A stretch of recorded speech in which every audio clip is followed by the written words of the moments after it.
Harlequin Audio is proud to bring you The Night Mark by Tiffany Reisz, performed by Teri Schnaubelt. 1. Faye closed her eyes and thought of Casablanca.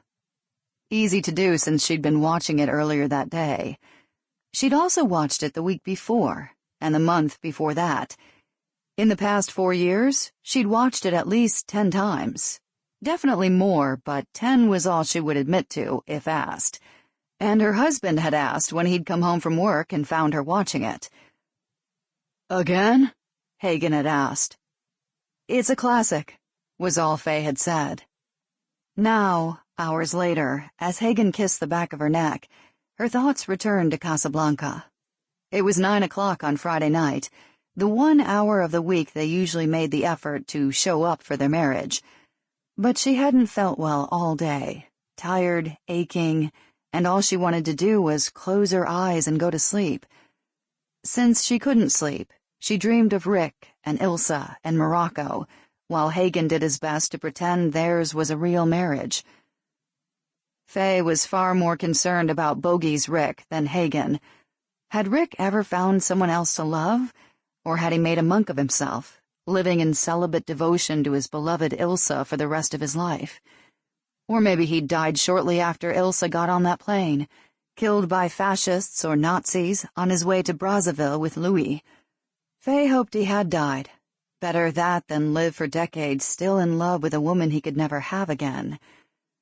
Whoever first said it was better to have loved and lost than never to have loved at all had neither loved nor ever lost. But Faye had. She'd loved and she'd lost, and as she lay in the bed of a man who didn't love her any more than she loved him, she would have sold her soul to not have done either. "Faye?" Hagen said in her ear. He'd been nice to her today, so she opened her eyes. "Yes?" "Your phone's beeping." She reached for the phone on the bedside table and saw she had a text message. "Check your email ASAP." It was from Richard, her friend who owned the only decent camera store in Columbia, South Carolina.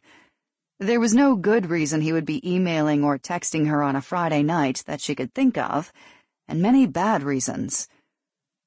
"Emergency text. I'll be right back," she told Hagen, who immediately rolled onto his back and stared up at the ceiling, silently seething, as usual. Why did she even bother lying? He was always angry at her these days. She looked at him longer than she meant to, longer than she had in a very long time. Wives of her husband's co-workers called Hagen a catch.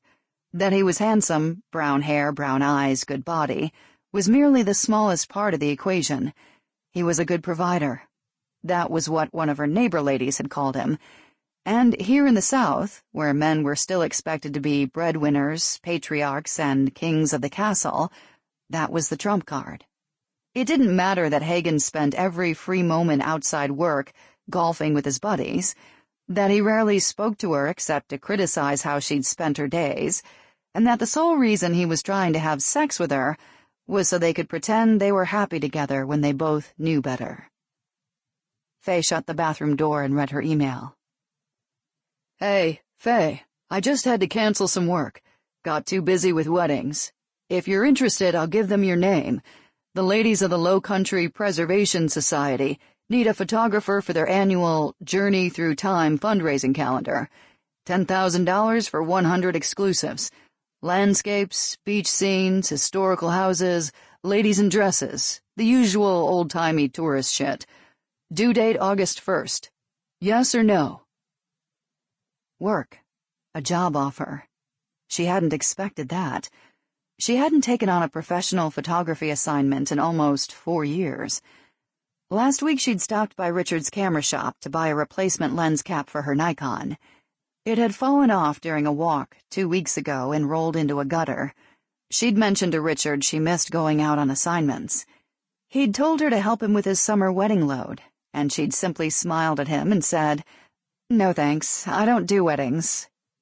But this job wasn't a wedding. Faye knew she'd been in the bathroom long enough she was risking a fight, and though she wasn't scared of getting in a fight with Hagen, Sample complete. Ready to continue?